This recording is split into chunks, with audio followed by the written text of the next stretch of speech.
Unbelievable. Really good practice today. Really excited about what the guys are, how they're practicing. Great tempo, extremely competitive. Guys executing, getting a lot better at fundamental things on both sides of the ball. Really, really good practice. I liked everything I saw. A lot of energy, and a very tough, physical, hard practice today from that standpoint. So very pleased with that. Get ready for tomorrow. Questions? In your, I guess, preseason media day session, you're talking about how Mario Edwards, his athleticism is really key against these spread teams. Is that something you know that's going to be a huge part of this Oregon game? Oh, you're going to have to on the edges. You're going to have to play well on the edges, and when he plays on the edges, or if he moves inside or wherever he goes, and the guys on the perimeter are going to have to do that, tackle well, keep edges on the defense, and close the space and tackle in space. Mm-hmm. No doubt. How important is just the conditioning you were discussing going into this game, given the pace that Oregon plays with? I think it's extremely important, but we see that a lot. Now, they do it extremely well. No-huddle teams are very more similar now, or more of those than there are huddle-up teams. So you see it a bunch now, and I thought it was a key last year when we played Auburn. I mean, that was the thing everybody thought we would fade at the end. That's when we got stronger. So at the end of that thing, I feel very good about where we're at, and our conditioning's going very well. Jimbo, as many battles as you've been through this year, to get a little time off for these guys, do you feel like they came back with maybe a little bounce? Oh, they did. I mean, it was a tough season. It was a hard season, but all seasons are hard. You just need that break and that mental break. And I've been very pleased with the way they've come back. Their minds are fresh and their bodies are fresh. Jimbo, talking about the type of season you had, so many tight games, also going back out to Pasadena. Do those two things you think are advantages for you, having been out there with a lot of your ball club and also had to struggle so much? I don't think we struggled. I think that was a bad statement, because I think we played very well, and I think we competed very well. So from that standpoint, I think being able to not panic and handle situations from that standpoint, I don't think we're struggling at all. I thought it was a tremendous play. The only undefeated team in the country. And to play in Pasadena, I think at least it's good where you're going to be, the kind of stadium is, and the weather, and I think that'll be an advantage. Going back to Mario real quick, you played a few spread teams this year. How did you think Mario fared in those situations? He played very well. Mm-hmm. He had some really good games. Is there a mental challenge to trying to win a championship for the first time that you guys went through last year that maybe Oregon has to go through? I mean, you're hungry and you keep pushing. I don't know if it's a mental challenge. I mean, it's a challenge that it's one of your goals that you got to strive for until you can get it done. And you just got to keep playing. It's like we did. We didn't think about the championship when you're in it. Think about playing well. Think about playing well. You're there just like repeating. I mean, they're repeating as champions. I mean, that's another one. You just got to keep. Don't worry about repeating. Just got to keep playing and play well. Which one was harder? Both. So it's not like there's any extra. It's not like there's any extra pressure last year trying to get that first one. No, I don't think so. I mean, pressure is what you allow pressure to be. As far as John Franklin's concerned, is it tough to find a scout guy versatile enough to give you a good look at the triple option and then right into the spread? Yeah, but John's very equipped with that because he's got great arm strength. He throws it well, and he can. I mean, he's not just quick. I mean, John's fast. I mean, he's 10,600 meters. So, I mean, from that standpoint, it does give you a simulation, at least the kind of athlete. But that's the Heisman Trophy. I mean, that's a different level, but it's the best simulation you can get. Who, if anybody, does he remind you of Jimbo Mariota? Nobody really. I think he's kind of unique. I really do. Are there things that this year's team does better than last year's team, or better than any team you've ever coached? Yeah, I mean, I don't know. The resiliency, the togetherness, the ability to play in big moments consistently, never panic. Probably did as well as any team I've ever been around. And they were challenged with it more, but I mean, it just kind of was a norm. And I can say some teams you get rewarded for saying that they can come back like that, and your quarterbacks can do those things. Other people say other things. So I mean, but their resiliency to play in pressure situations was as good as anything I've ever been around. Jimbo, everybody focuses on Oregon's scheme, their tempo, but really the balance they have on offense, no running doubt. and passing. They run and throw it and boot it and naked it and make you play They make you play sideline to sideline, end zone to end zone. And I think that's one of the keys. When you were down in Orlando, Coach Helfrich said that watching film, he could see that your players just believe late in the game that they're the better team. Is that something you've ever sensed? Yes, I do. They feel like they can win. They have the confidence they can make the plays in those moments to win. And that winning is an attitude. It's a culture. It's a mindset. It's the way people think, the way they believe, the way they practice. I mean, the way they live. And that's what you want in your organization. That's what you strive for as a coach. The most important thing to get in your organization. They usually learn the behavior over time. It has to be, and it's learned from confidence, from doing it over and over again and knowing you can do it. Jimbo, Mariota said last week, he often changes the play at the line, while he sees defenses. How much have you seen that, and how do you prepare for something like that? Well, everybody does that. That's a norm now. I mean, people, their checks and what they're going after, and then you got to. That's the chess match of football. I mean, the plays are. The multiplicity of things that are going on, and that's what you see every week. Does it make it harder that he's dual threat? Oh, no doubt. We can run and throw, without a doubt. Aguayo was named first team AP All-American. Who was? Aguayo. Curious, when you're evaluating kickers in high school, what do you look for? Is it just simple as they kick it through the uprights? Nah, there's a lot of things. I mean, leg strength, and how they kick it off the ground, and how quick they get it up. I mean, there's a lot of things that go into that. I mean, and then mindset and then temperament, if you could be around him enough. I mean, he was highly rated, but you look at those lists, and not all those guys turn out to be. He was highly rated, but he wasn't at the top. He was a guy that we liked from the get-go. Was in our camp, and we truly liked everything about him, demeanor, everything.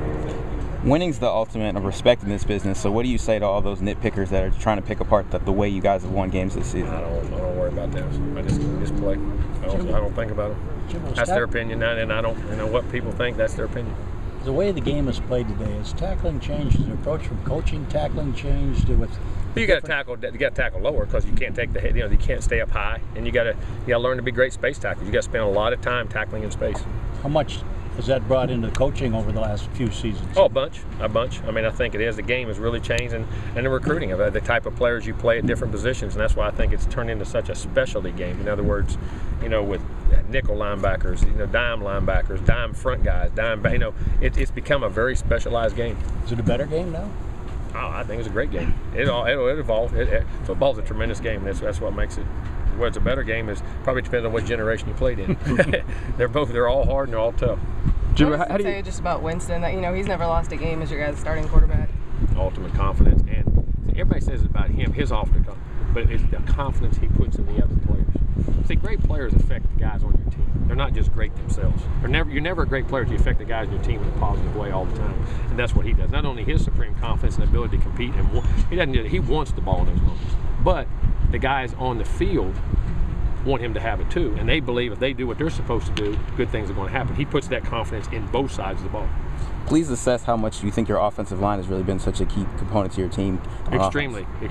I mean, the experience, the knowledge, and then the adjustments we made at the end, the physicality in which we have now, and the length and size, I think it gives us a lot of balance, and they're a key part to everything we do. How good has Trey Jackson been? Really good, extremely good. Trey had a really good year. Maybe the best year of all of them consistently, week in, week out. But that's hard. They've all played pretty well. What makes him, he was named an AP first-team All-American too, and he might end up being a consensus All-American. What makes him so good at that position? Well, I think he has size, he has girth, but he has suddenness for a big guy. He's not an oozer. At 330 pounds, most guys ooze. He has explosion. Then he has athletic. He's got great balance. His features, he can move you, and he's a very intelligent guy. Jimbo, how do you feel about your defensive line depth? Good. Good. Does it help with Nadi getting a lot of snaps? Oh, yeah, all those young guys having to play, and the more reps you can get those guys and the outside backers, and the ability to multiplicity of moving Mario inside, outside, all the things that we can do there and get those other guys on the field, that all helps. Was Nadi not getting as many snaps kind of like the middle part of the year? Yeah, as freshmen just come and go. They go in spurts. You see, they'll do good, and all of a sudden they hit that freshman wall, and then you got to let them regroup for a week or two, and then it's like catching your breath, when you're on a long run. All of a sudden you get that second win, you go again. These seasons are hard on freshmen. Not just physically, but mentally. The strain of having to practice and prepare at a high level each week. A lot of them have never done it because they've been so gifted. They haven't had to grind like that out of high school, and that's a tribute to them and how much they've allowed us to push them. Before Nadi got back into the Georgia Tech game, did you sense he was kind of back up on that up curve and on the bell curve? That's why he played. How's Nile doing with his rehab? Good, doing really well, and now he'll have a chance to be in there. He could play. There's a possibility he should be out here in the next couple of days in pads. So LaMarcus Brutus been able to give you the last couple of weeks. Great. He's got a couple picks here in these last few games. And there is a great example of a guy, as I call old school guys, redshirt junior, wait around, wait his turn, done a good job on special teams. All of a sudden figures, maturity, gets better physically, gets stronger and bigger. That's the way everybody used to play. You never played you're a redshirt junior. You know what I'm saying? And guy make a heck of a contribution who's doing a great job for us. Coach, the style of these two quarterbacks is obviously a little bit different, but does it help your defense at all going against a Heisman Trophy winner every single day? Oh, the competition level. They know. That from a competitive standpoint, you're a Heisman Trophy winner. One, you're a great talent, but you're a great competitor. And what they bring to the table as far as competitive, not with them, but just to the other guys on the team. And that competition goes. To me, the greatest competition has got to be out here on this practice field. If they're not, you're not going to be a very good team. Jimmy, you mentioned just guys want Jameis to have the ball in his hand in the fourth quarter. You're always going to have great players here, but just the dynamic of that. How hard is that going to be to replicate just when the next guy comes in? I mean, is that sort of he'll be a different guy. That next guy's got to be his own guy. You don't replicate that. You let him be him, and your team takes its own personality off of that group. So it may be somebody else that does it. It may be the next quarterback. You don't know. You just allow. You don't force those things. You just allow those things to happen, and you win in different ways if you have to, or if that guy's that guy, then you win that way. If there's some other guys that you can think of that quarterbacks you've worked with that kind of the team is like that. A lot of them. Damian Craig was that way. Rohan Davey was that way. Jamarcus Russell was that way. Matt Mock was that way. Matt Flynn was that way. I thought Ponder and EJ. I thought they were off those guys. I've been off that.